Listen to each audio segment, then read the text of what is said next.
Howdy everybody and welcome back to the channel. It's me, Brick Travie, and today I'm here to bring you another Lego room update. As you can see here, the Lego room is kind of a mess. I got stuff spread out, I got pieces back there. I'm working on my Lego UCS Star Destroyer. I bought it back in April, so a couple months, March, April, somewhere in there. And I took it apart, washed it, sorted it out into bags for my color, and then down to pieces. And it was taking a really long time, and I kind of got tired with the project. So I've come back to it, and now I have organized it, but not only color, but as a piece, so that when I'm going through the book, trying to sort it down into bags, where are my bags? And you can see I've marked it with what number bag it is. And I'm organizing it down to stuff like that. That way, when I have space, because the Lego room does not have space for a UCS Star Destroyer right now, which I only got for like $100. I got it super cheap, and it was something I couldn't pass up. So I'm organizing it so when I do have space, I can build it and display it the way it's supposed to be displayed. But another Lego room update here. We went to the Lego store. It's been a while since I bought anything in the Lego store, maybe like a month or so. I just haven't really had anything to buy. And I did my very first Pick-a-Brick. I've never bought anything from the Pick-a-Brick wall. I don't build mocks or anything like that. So not really useful for me just to buy random Lego pieces unless it's something I like.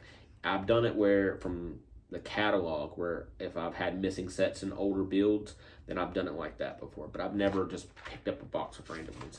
And something I do wish is I'd gotten the plastic cups, because the cardboard was a little weird.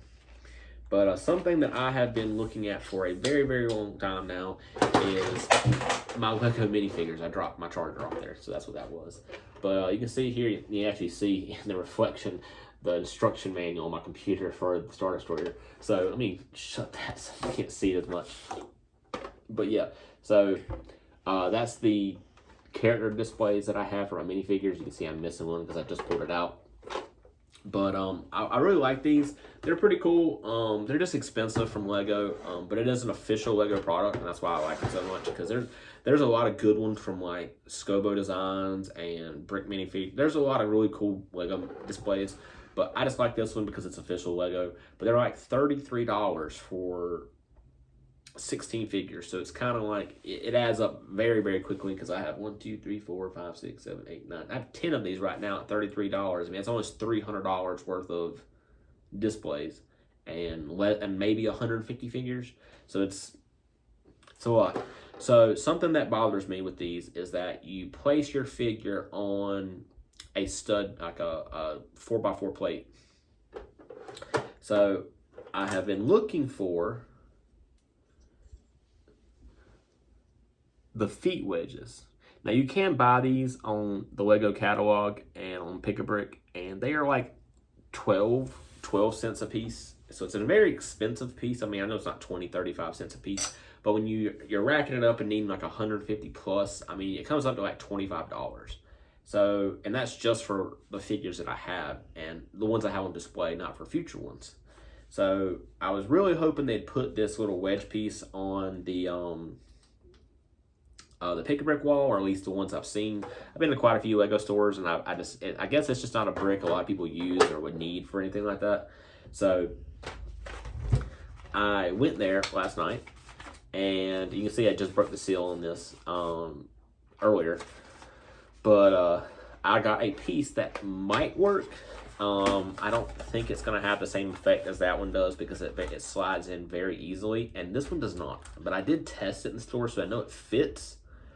But I don't want to put undue pressure on anything. So this little box was $8.99 or $9.99. I can't remember. It was less than $10. And I got a couple of hundred in here. I mean, there's a lot in this set. So for $10, I got more than I'd ever need right now. But it's a little like clear slot piece. Put it in front of my face so the camera will focus on it. So the idea with this is, and we'll take my brilliant Phase 2 Commander Cody, is to take it and slide the piece between his leg. So I don't want to close it on the leg, because I'll give it just enough to where it has it's steady. But I want to put too much pressure on the top. You can kind of see what I did there, where I caught his foot back. So he does stay in there. So it does have a little bit more flexibility there, but it kind of gives it a little bit of dimension as well as when you're looking at the print and the figure. But this way, that hit the figure is not on any studs or anything of that like, and doesn't stress the figure out. So I really like how this looks, and I do like it's clear. So like when they're standing there, you don't really notice it as much. So the idea is to use these to display my figures, and it was a really cheap option. Like I said, I'd much rather spend money on newer sets and newer builds than having to buy a bunch of little minifigures to keep them in good working shape. So that is what it looks like. It's kind of hard to see because the way my camera is, but it does look good. You know, it doesn't look bad. It doesn't look great, but it looks good. So, so it is something that I'm going to play with. Like I said, this is a $10 option rather than a $25, $30 option.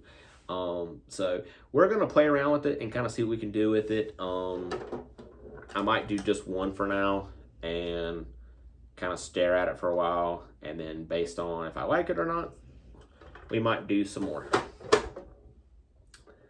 But you know what, I'm going to turn the camera around so I can show you guys what it looks like, because I can't tell if I like it or not, and maybe you guys down in the comments can tell me if you like it. So I'm going to turn the camera around and show you guys. So I got the camera all turned around here, and you can see, looking at it like this angle, it don't really look that bad. I kind of like it. We are looking at the Commander Cody here. And you can see I do have like one figure in there. And so, yeah, let's do this whole section and see what we think. So I'll show you here in a second. All right, so I got all the figures on the little wedge pieces there. And you really can't, like, it looks really good. You can't really tell they're standing on anything. That's something I was a little worried about, but because they're clear, you can't even tell they're really standing on any figures or on anything really, unless you're really staring at it. Yeah, that turned out fantastic. And I'm gonna see if I can shake it a little bit. So I shook it and they're not moving, so that's always very good. So yeah, I think this is gonna work. So I'll get you back on the stand here. So I've got you back on the stand. My little clear replacement piece for minifigure stands. I'd say it's like 75% successful what I'm trying to do with it. And super cheap option. So I'm not saying you should go out and do that. And it's what I'm gonna do for my figures for now. And yeah. So this has been my Lego room update. I hope you guys enjoyed it. If you did, please like the video, because liking the video, of course, makes it where more people will see it. And if you will, subscribe to the channel if you haven't already. So I will see you guys in the next one.